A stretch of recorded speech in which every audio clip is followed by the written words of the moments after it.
designed these cities on water? Why do they look the way they do? And why is this introduction so dramatic? Seriously, why? What just It's happened? right after the Second World War, and Tokyo is a mess. Devastated cities, job seekers, and returning soldiers are pushing many Japanese towards the capital. The city's population is growing, and Tokyo's elites are restless, desperate for Whoa! any And now in 2025, they're trying to push people to go back because it's too overpopulated in the city. Did you know that Tokyo is one of the biggest densely packed city ever? answer to the problem of too little homes but too many people. They consider building satellite cities, but there's a problem. People are hard to predict. Just because you build new places, there's no guarantee that people will move to them. They need a different answer. And so one day, a man gives it to them. Hisakura Kano is the chairman of the Japanese Housing Corporation. Instead of expanding Tokyo further into land, he suggests they create it.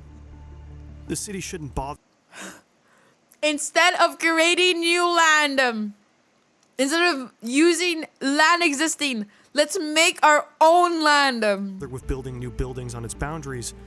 But guys, did we forget that like Japan has like #1 when it comes to like earthquakes?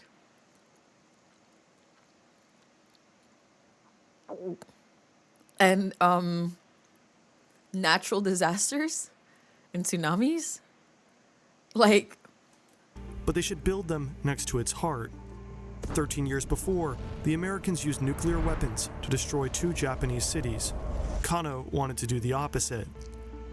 Instead of annihilation, creation. He suggests blowing up a mountain with atomic bombs. That way, they could gather enough land to fill in 2/3 of the entire bay, creating a 1,500 square kilometer plot that they could build upon. This is the first plan for the Tokyo Bay. oh, sponsorship, lol. Surrounding the bay are 4 prefectures: the Tokyo City, Saitama, Kanagawa, and Chiba. Kano was a descendant of Chiba noblemen. In the future, he'd become the prefecture's governor. Chiba never really I need had the water. pull of Tokyo City, but by building land between them, Kano could change that. He suggests constructing a new international airport at Futsu, connecting the outside world to a small Chiban fishing village. Right next to his new airport, he plans a massive residential belt crossing the entire bay. On both sides are forests. On the east, a massive industrial zone with 20 forest zones, and on the west, more industrial zones, But he's which are cooking. separated from the residential belt by 2 long strips of forest. The west side is purposely dug 20 meters deep so that 100,000-ton tankers can dock. And finally, slicing the entire bay perpendicularly is a 20-meter deep canal connecting Haeda with the port of Chiba. Kano's plan was profound. He opened up the minds of Tokyo's desperate elites to the idea of building on the bay. But his breakthrough plan wasn't perfect. Filling in 2/3 of the bay with land is not cheap, even if you do blow up a mountain. So instead, his plan gets picked up by the head of the Council for Industrial Planning, Matsunaga. This is the Neo-Tokyo plan. Instead of massive chunks of land, the bay is now filled with islands. More detailed than Kano's first plan, the Subsections. Neo-Tokyo plan has 8 distinct zones: commercial, industrial, residential, recreation, and 2 airports instead of 1. The 2? last 3 zones specifically describe ground transportation, the largest being a super expressway that surrounds the entire bay and also crosses it. The smallest one being a smaller expressway encircling the bay within. And the last being a super rapid railway that hugs the super expressway and connects the new islands with prefectures outside of the Tokyo metropolitan area. What in the fuck? In the Neo-Tokyo plan, Dude, what the fuck is happening? Why don't they just use land of like that's outside like Tokyo that's like a little bit further out? Like what the fuck is going on? there's still an airport by Futsu. This is like But now there's also another trillion- international yeah, airport this is like planned for the center billion of the bay. trillion dollar like The Neo-Tokyo fucking plan is projects. detailed, but like Kano's plan before it, the Neo-Tokyo plan didn't come without its critics. Critics who also had ideas for what needed to happen to the bay. In the 1960s, a group of Japanese architects Yo, I'm not gonna lie, this is a fire ass logo.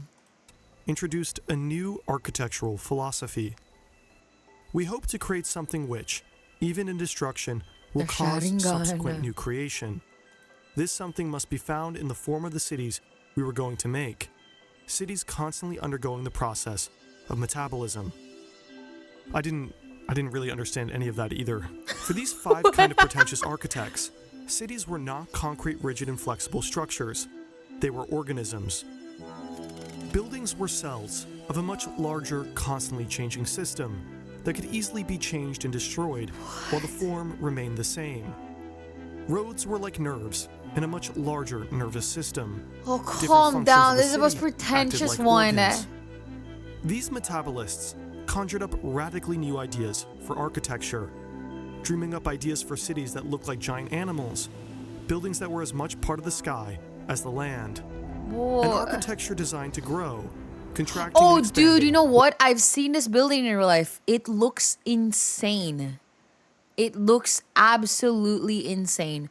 Building that are like boxes, whatever's, and with the circle thingy, insane. It looks insane. With time. The metabolists were ambitious. Oh, they tore it down? And they had ideas for what needed to happen to the bay. Honestly, it's probably like a The hazard, first isn't of the it? metabolists to go against the Neo-Tokyo plan is Otaka. Instead of moving tons of soil and still requiring foundations, Otaka believed that the bay should be filled with high-rise apartments built on pillars directly above water. Instead of moving tons of soil, they only need to build a bunch of small mini islands. According to Otaka, but probably not to any structural engineer, the pillars with some occasional use of land would be much less expensive than filling the entire bay. For zoning, Otaka designed it so that the industrial areas face the opening side of the bay. The residential housing would be placed I'm so confused. This looks like a perfect place for a tsunami to hit, and it's like actually will destroy. This looks like it'll capture the tsunami and then. on an outer belt, which was then sliced by commercial zones. For transportation, Oh. there would be an interlooped highway and railway. Like Kano's plan before it, Otaka's industrial belt is also purposely dug 20 meters deep for docking. Have you guys seen that Chinese place in China where even if you're in level 1, you're not in the ground? Even if you go downstairs, you're still not in level 1, and you look up and there's roads and stuff like that. And then you keep trying to go down. Yeah, dude, that shit is like, fuck that. Honestly, fuck that. Otaka was one of the few metabolists to actually be taken seriously. The plans that came after him were a much harder pill to swallow.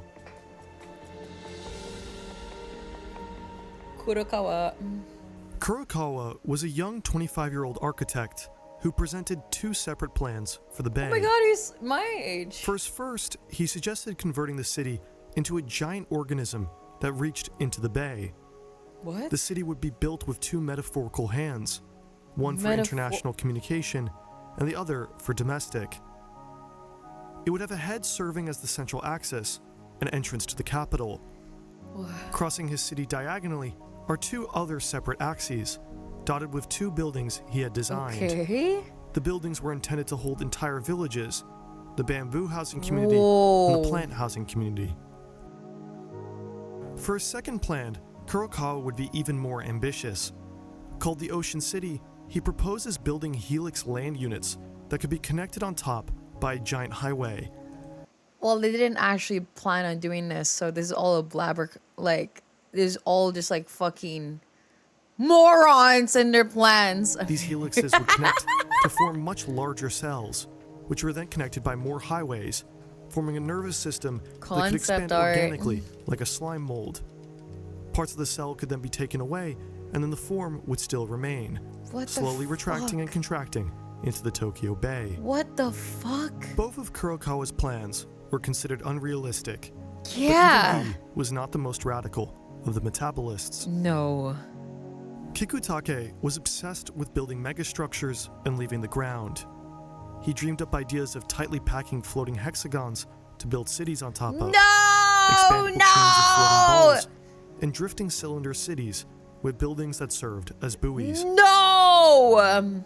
Kikutake's plan for the Tokyo Bay was What one of are the we most saying ambitious, here? but also one of the most obscure.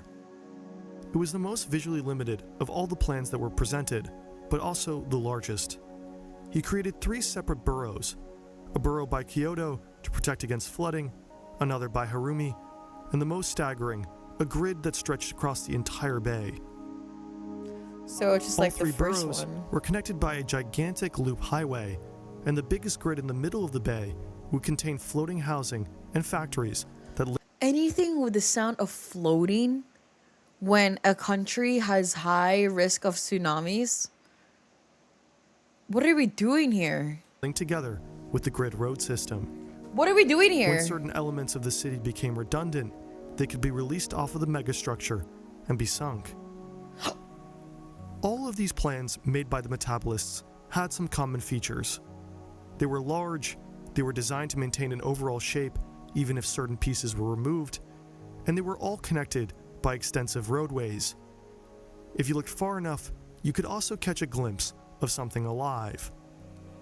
But another thing that binded the metabolists was their teacher and leader, Kenzo Tange, Tenzo. the man who designed the most extensive plan for the Tokyo Bay. Okay, let's hear and it. who What's the came plan? pretty damn close to actually being successful. Tange was the blend between all 4 plans for the bay. He had the political will and savviness of Kano. He made his plan public and mobilized media to get his ideas into the minds of citizens and actual politicians. Like Kurokawa, he imagined a structure that was built on a giant spine, but which also grew over time from the mainland city. Like Kikutake, he fetishized the idea of a massive megastructure. And like Otaka, he also wanted to build on pillars.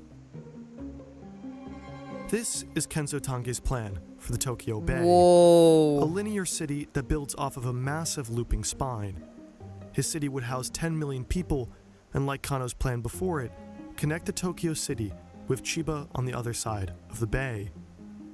Each vertebrae is a 9-kilometer-long unit, which consists of 3 decks of looping highways. Perpendicular to the major spine, roads would connect to A-frame megastructures, a 138-meter-tall megastructure that had its own artificial ground. Within the spine are zones for government buildings, offices, shopping, hotels, recreation, a new central station, and a new harbor. What the fuck? The buildings within the spine are also constructed on pillars so that they can hover above the ground. Like Kurokawa, Tange believed in creating a system that could procedurally grow over time. As opposed to radial growth, Tange Engineers probably wanted to end their lives looking at this. A architecture's dream is an engineer's nightmare, as they may say. Wisdom.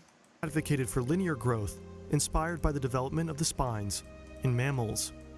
He also believed that the future of cities revolved around the car, so his plan was made No!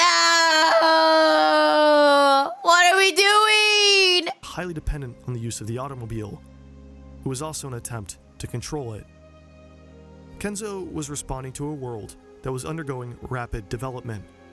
An What idea are we to control and doing? organize a society that was growing rapidly. But for all the effort that was put in Kenzo's plan and the others, none actually became a reality. They were too large, too intimidating, and too much of a risk. Yeah. But Tokyo still Thank expanded you. into the bay. Over the years, the city has climbed into the bay slowly from all sides, but just with no utopian grand plan in sight. There may not Thank you. So a normal thing. be Okay, a linear thank city God. built on water, but today more than 15% of the Tokyo Bay has been reclaimed. And even in 2022, there are still dreams to build on the bay. What did it say in the end? Oh, the book. Wow, he made it so that you guys could not read the thing, at the end. Destroyed a mountain to have enough soil to fill up an entire freaking bay sounds like a city skylines project of mine that would go horribly wrong. True. As a college student, I studied structural engineering. I went through an annual showcase of College of Architecture senior projects, and I got to see many models that made the metabolism seem flat out rational with their designs. I vividly remember the skyscraper in the middle of the ocean that was supposed to be the support on a single tiny pile. When I asked the architecture student about the foundation design, considering the submerged soil properties, he gave me a blank look and said, "Yeah, it'll be fine." All the senior projects were pretty creative as long as you ignored physics and cost. Yeah, classic. Actual classic.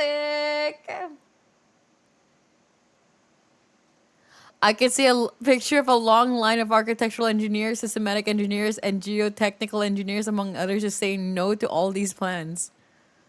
True.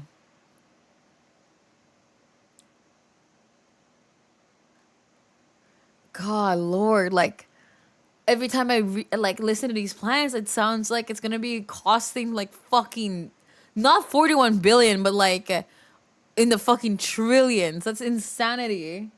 Let's blow up the mountain to fill up the bay, by the way. That is insane. Is that not insane? What in the fuck?